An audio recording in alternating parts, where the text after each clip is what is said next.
بسم اللہ الرحمن الرحیم۔ السلام علیکم۔ روزانہ واقعات سننے کے لیے اس چینل کو سبسکرائب کریں۔ کویت میں کچھ رہائشی مکانات کی تعمیر کا سلسلہ جاری تھا۔ پاکستان کی ایک تعمیراتی کمپنی کو بھی چند سو مکانات کا ٹھیکہ دیا گیا۔ وہاں کام کرنے والے پاکستانی ملازمین نے اپنے رہائشی کیمپ میں اپنے لیے ایک عارضی مسجد بنا لی اور باجماعت نماز کا اہتمام کیا۔ 4-5 ماہ بعد رمضان المبارک آ گیا اور وہاں تراویح پڑھانے کی ضرورت محسوس ہوئی۔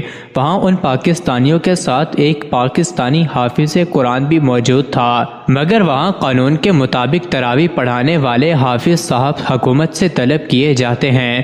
حکومت کے بھیجے ہوئے حافظ صاحب کو کسی وجہ سے 3-4 روز کی تاخیر ہو گئی تو پاکستانی حافظ نے تراویح پڑھانا شروع کر دی۔ حکومت کی طرف سے بھیجا گیا حافظ بھی وہاں پہنچ گیا اور اتفاق سے عین اس وقت پہنچا جب پاکستانی حافظ تراویح پڑھا رہا تھا۔ تراویح ختم ہوئی تو عربی حافظ صاحب نے پاکستانی حافظ کو قریب بلایا اور کہا، یعنی تمہیں کس نے یہ اختیار دیا کہ تم ہماری کتاب قرآن سے کھیل کھیلو؟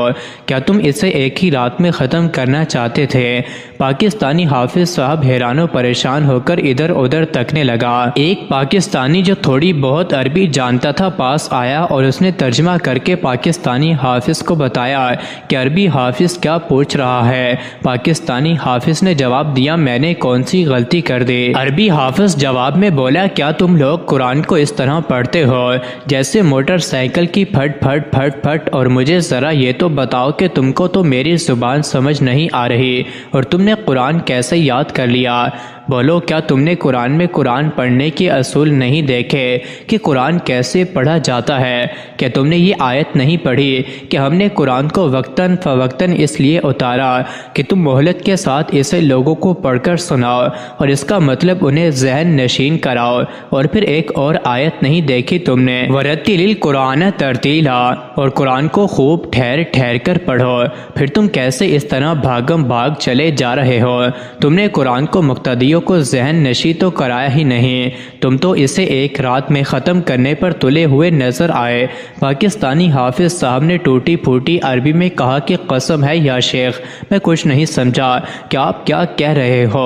عربی حافظ نے جواب دیا کہ جب تم کچھ سمجھتے ہی نہیں تو پھر لوگوں کے آگے کیوں کھڑے ہوتے ہو؟ تم بہت تیز رفتاری سے قرآن پڑھتے ہو، یہ جو لوگ تیرے پیچھے کھڑے ہیں یہ سنتے ہوں گے مگر سمجھ کچھ نہیں رہے ہوں گے۔ عربی حافظ نے کہا، اگر آئندہ تم نے قرآن پاک کے ساتھ یہ کھیل کھیلا تو میں تمہیں پولیس کے حوالے کر دوں گا۔ یہ تو صرف ایک واقعہ ہے مگر دیکھا جائے تو یہ پاکستان میں گھر گھر کی کہانی ہے۔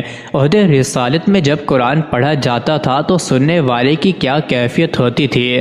سورۃ المائدہ میں اللہ پاک نے فرمایا کہ اور جب یہ لوگ وہ کتاب سنتے ہیں جو ہم نے نازل کی اپنے پیغمبر پر تو ان کی آنکھوں کی طرف دیکھو کہ کیسے آنسو روا دوا ہیں، اس لیے کہ انہوں نے حق بات پہچان لی ہے۔ اور یہاں ہمارے ہاں جب قرآن پڑھا جاتا ہے تو سننے والوں پر غنودگی طاری ہو رہی ہوتی ہے اور دل ہی دل میں دعا کر رہے ہوتے ہیں کہ جلدی جان چھوٹے تو گھروں کو پہنچیں، کیونکہ ہم سمجھتے ہی نہیں کہ کیا پڑھا جا رہا ہے اور کیا کہا جا رہا ہے۔ اللہ قرآن میں فرماتا ہے کہ اور اس قرآن کی اثر انگیزی کا یہ عالم ہے کہ اگر ہم مثال کے طور پر اسے کسی پہاڑ پر نازل کر دیتے تو تم دیکھتے کہ اس کی خلاف ورزی کے احساس سے اس پر لرزہ طاری ہو جاتا اور ذمہ داری کے خیال سے وہ ریزہ ریزہ ہو جاتا۔